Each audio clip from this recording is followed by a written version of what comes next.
report does have all the filters and ability, but it's just to get information out of the system very quickly. So there's your filters listed at. I'm going to leave all of that alone. I want to see a little bit more information on technical. Let's see our technical. So there you can see how's Wally doing too. And wow, there's a detailed breakdown. Yeah. So it's just a very quick way to get to. Alright, but it still does have all the filters available at the top if you want. Okay.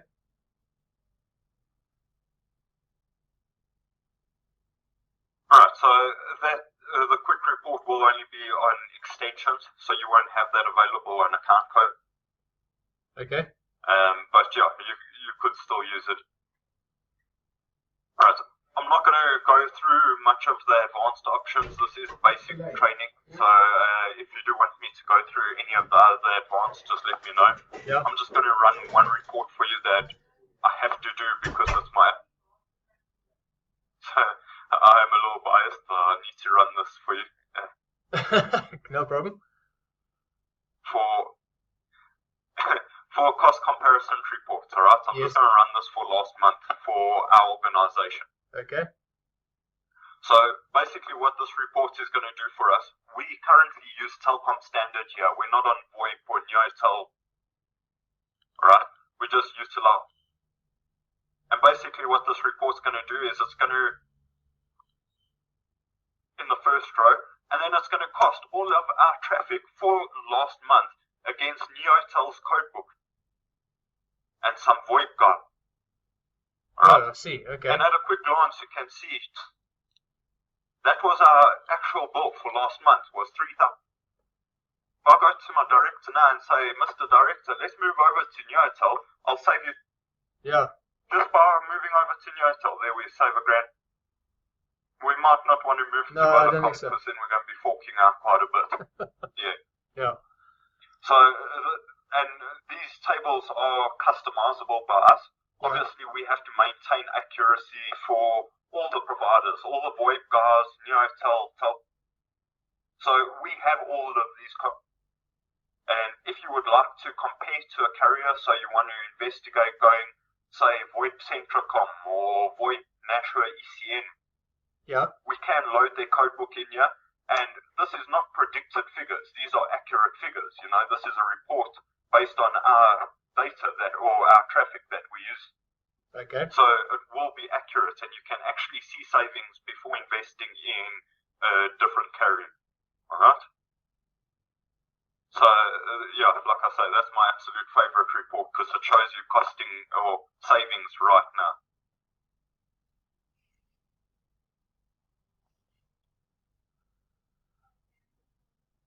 Alright, so I'm going to move on. The reporting options. Well, the last thing I'm going to show you is just how to automate a report. You might want to schedule it to email to you automatically. So a lot of guys that use the DHS system set it up once and never log in again and sort of just receive emails on a daily, weekly or monthly basis with their reports in it.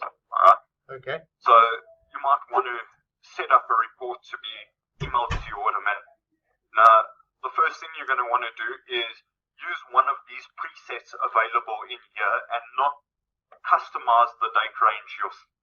Now, the reason being is if you customize the date range every week or month when that report runs off, it's going to run for that exact date range that you specify. But if you go ahead and select one of the presets, so let's say last month, okay, cool. Every month that it goes on, it's going to follow suit because it knows that it must run the report for last month. Right, you happy with that, Keith? Yes. Alright, fantastic. So I'm going to schedule one for last month. I'm going to leave it on all extension. I'm going to leave all the other filters standard and just go ahead and click next. And at this point, I'm even going ahead and group it by department, alright? So I'm going to get an extension summary with all the departments grouped, and I want to memorize this report now because I want to schedule it in a bit. So I'm going to give it a name, extension, let's just put extension summary last month. That's actually perfect. And I'll even put a group department. Okay. Alright, so I've just given it a name so we can memorize it. It does give you a verification just to let you know it was successfully memorized. And at that stage, you can go ahead and click done. Now, it will bring you to a new tab called Memorized Report, whereby it will give you all the information about that report. So just a bit of details on how you've set that report up. And at this point, you can go ahead and select Schedule Now all the way on the right-hand side. Under Schedule Report, it does automatically populate reports to be scheduled is extension summary last month group by department. Just give me a second. I'm not going to select the... Just give me a second. Sure. Is that? Yeah, I'm in a meeting. I'll phone you back now. Okay. Sorry, carry on. No, that's all. So, in order for this to take place on a monthly basis, I'm going to opt for monthly. Alright? And I'm going to choose the first day of the month because our extension summary was for last month. Alright? So, I'm going to select the first of the month and I'm going to make it monthly. 12 a.m. is perfect, so when I get into the office first thing on a Monday morning, or on the first of the month, should I say, I've got my report sitting there waiting for me. Right? Cool. I'm going to go ahead and just insert my email address here. I'm going to leave it on PDF because PDF is really small in size. It's nicely compressed, so the email server shouldn't have a problem. Okay, when you talk about And email you can servers, put it's coming from your side. Your inbox on my Mitch at Man 3000. So it's not a limitation on the DHL. It's a limitation on your actual email address that your email server can only take an attachment of up to 5 megs. If I'm not mistaken, it's there or thereabouts at 5 megs. Okay, so if you do an extension detailed yes, and it's in Excel, it could be 10 megs in size I and see. it's never going to get through my email server. Okay, Although now, DHS will actually send it off, it might never get through. okay. So this is generated by your servers, correct? Yes, correct. Okay, so your limitation on your servers is 5 meg. No. Our server is not limited. Okay, It's ours is my up to 10. inbox that's got the limitation. Oh, okay, that's fine. We're using Lotus Notes, so we've got. My Mitch at Man. Okay, we're using Lotus Notes, so we've got very large mailboxes we can use here. Okay, awesome. Yeah, sure. So then that doesn't really apply for you. So you don't need to stress about that too much. The limitation is on your inbox, not on the server itself. Cool, okay. Alright, so once you've typed in your personal message, you've selected your format and populated your email address, you can then just go ahead and say schedule. And on the first of every month, I would expect to receive that report in my email box. Yeah, brilliant. Okay, that's excellent. Alright, do you want to do one or two more like that, Keith? No, I think I've got that handled. I'm recording the session as well, so I've got this under handle. Yeah, fantastic. And I'll send you the link Alright, to great. YouTube So- on this. Awesome, I'll appreciate that. So just so you are aware, under your schedule tab, you can go into your memorized reports and edit that report at any stage. You might want to change some parameters or delete it for whatever reason. And at any stage, you might want to change when that report fires off. Maybe not the first of the month anymore. You might want to change it to a weekly report. Okay, Alright, so just so you are aware, you can get to those individually under scheduling. great. Alright, the last thing under scheduling that we have available is some active alerts. Alright, now the active alerts, I'm going to start with cost. You can give it a name, high cost. Alright, you want to give it an email address. And I want to say any person in my organization that spends more than 50 Rand on one individual, I want an email notifying me about it immediately. Alright, you might want to change that to 100 Rand or whatever Okay. suits you, you know. Okay, yep. That's brilliant. Alright, same thing with long duration. You know, it might not cost much, but if my receptionist is phoning the production lady for 3 hours at a time, it's an extension to extension call. It's full. But neither of them are doing any work at that stuff because they're talking cuck over the phones, right? So we could put a limitation on 30 minutes, send me an email notification on long duration. Okay. Alright, and then the last one that you have is unauthorized call. So for this one, you might want to put your wife's number in here. So if one of your colleagues try and phone your wife, you'll get an email notifying you about it. Okay. Right? Or maybe your competitors if your staff are job hunting or whatever the case may be. Okay. Alright, so that sums up the scheduling tab.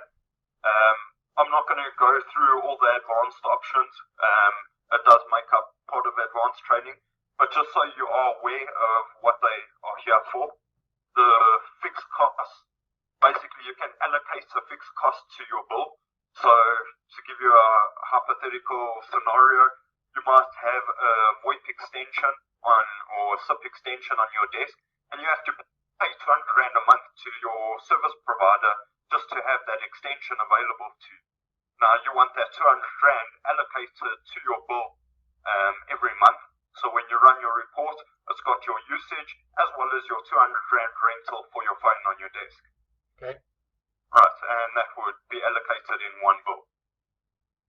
Budget controller, we have the ability to do notifications on all PABXs. So if you can allocate somebody a budget, and should they reach that budget, email will be sent to notify somebody about it.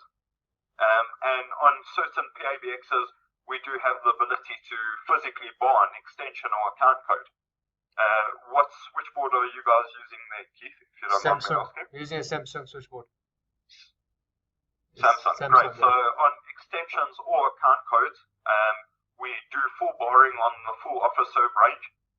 And you could effectively go into account code, but say, let's select Mitchell's account. There's Mitchell's account code 1234. And we'll say Mitchell's only allowed a budget of, you can say notify with cutoff. So there should be a cutoff here as well. And when Mitchell reaches his 100 Rand limit, boom, he's no longer allowed to make calls anymore. Yeah, okay. Physically bars. Brilliant. Okay, that's excellent. Alright, so you have the ability to do notifications only on all PBXs, and on some PBXs we do cutoff as well.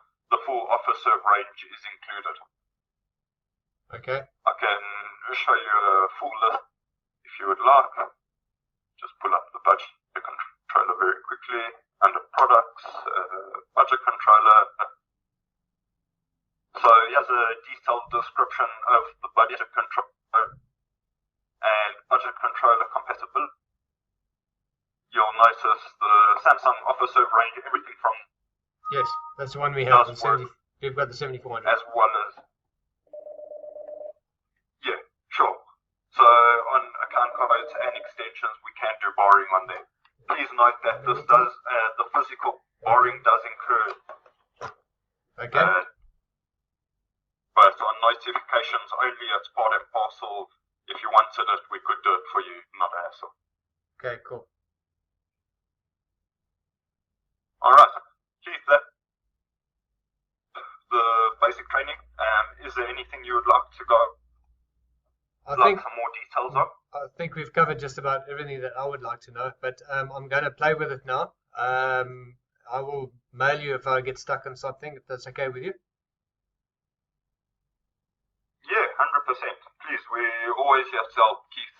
Even if you want to do another refresher like this, just go over everything from start to finish again. I'm more than happy to do that anytime. So you just let me know if you've got any questions or any problems, alright? That's brilliant. Okay, that's fantastic.